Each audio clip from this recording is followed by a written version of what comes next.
सौ मनुसूत पुरज नहीं सुरझे, पुरज रह जाई रे।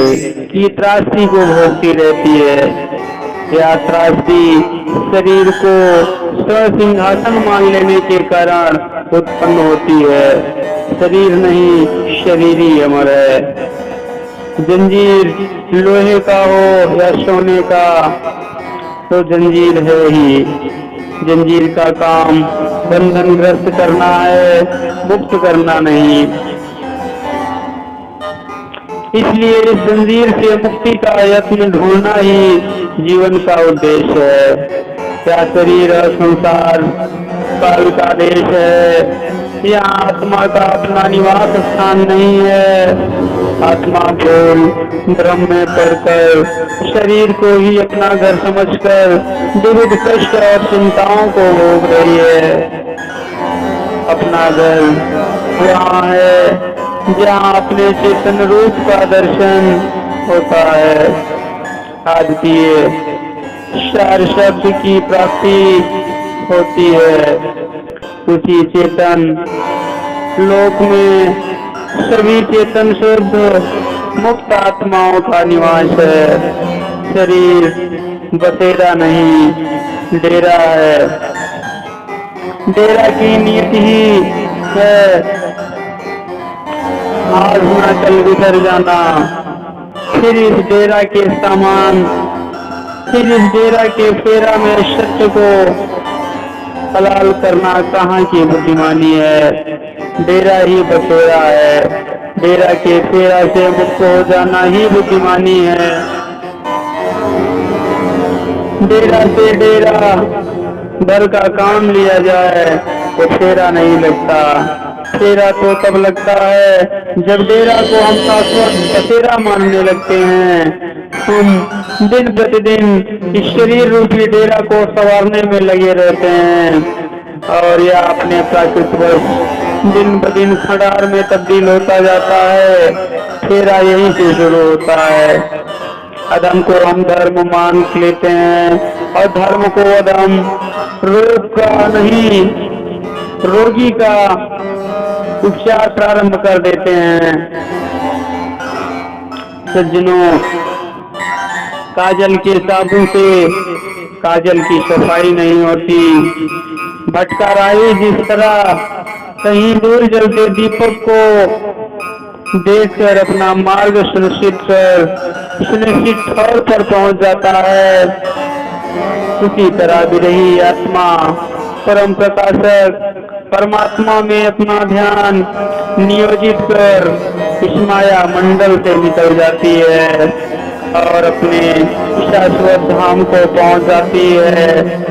तो ऐसी आत्मा इंद्रियों एवं अंतःकरणों प्राणों का आधार त्याग कर निरंतर चिंता मुक्त स्थित में रहते हुए चेतन प्रकाश में अपनी सूरत को स्थिर रख ऊर्ध गतिशील रहती है।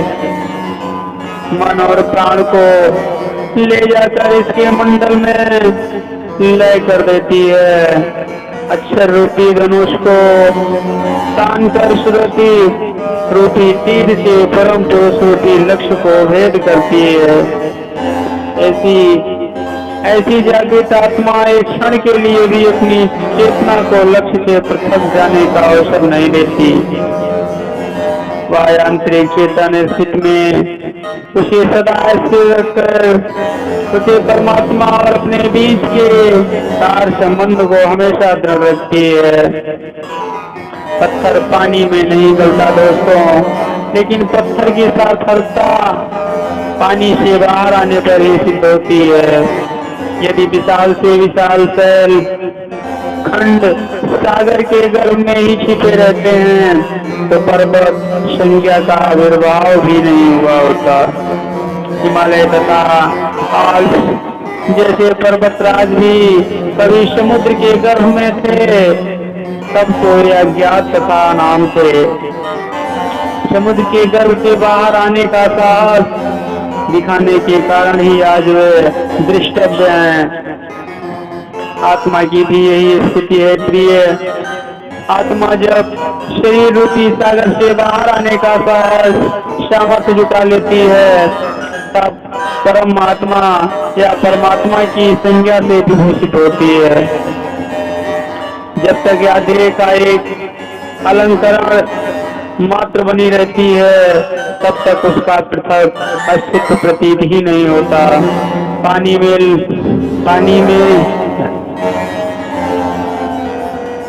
में लवण की तरह उसकी स्थिति बनी रहती है।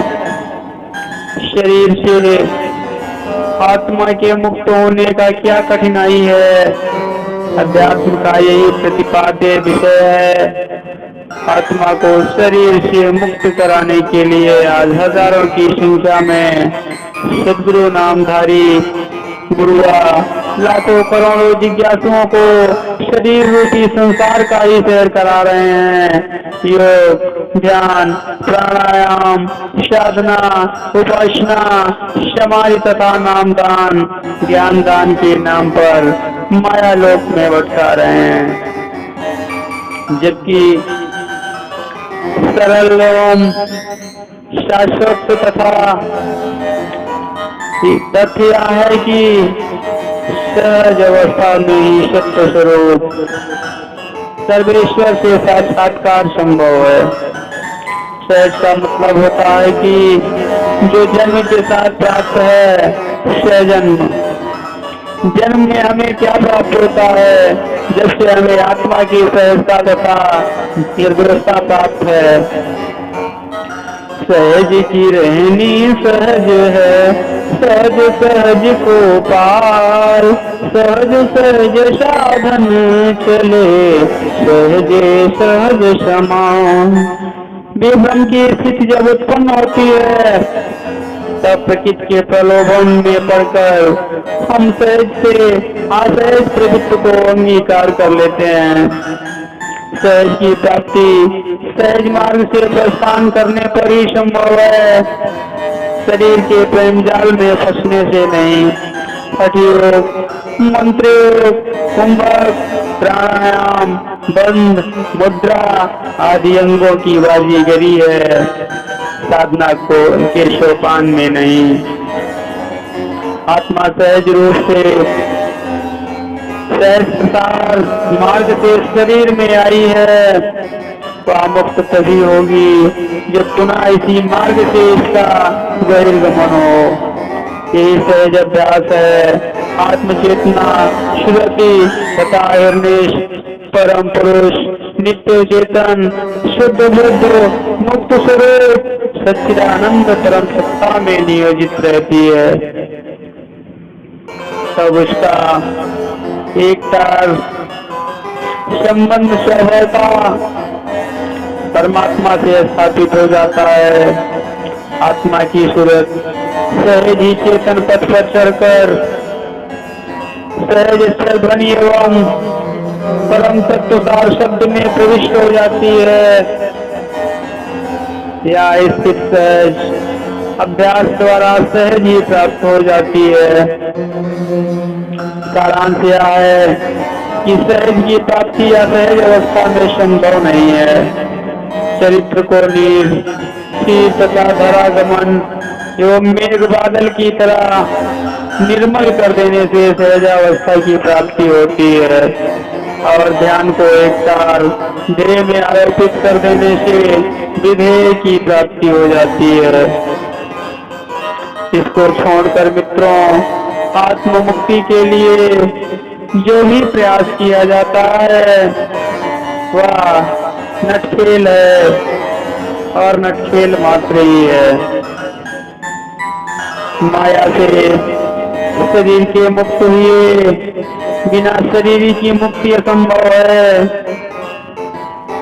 दोनों दो पृथक तत्व हैं, शरीर नाशवान तथा आत्मा अमर है।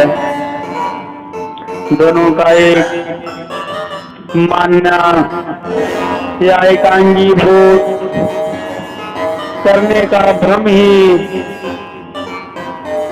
आत्मा की परवस्था या पराधीनता का कारण है।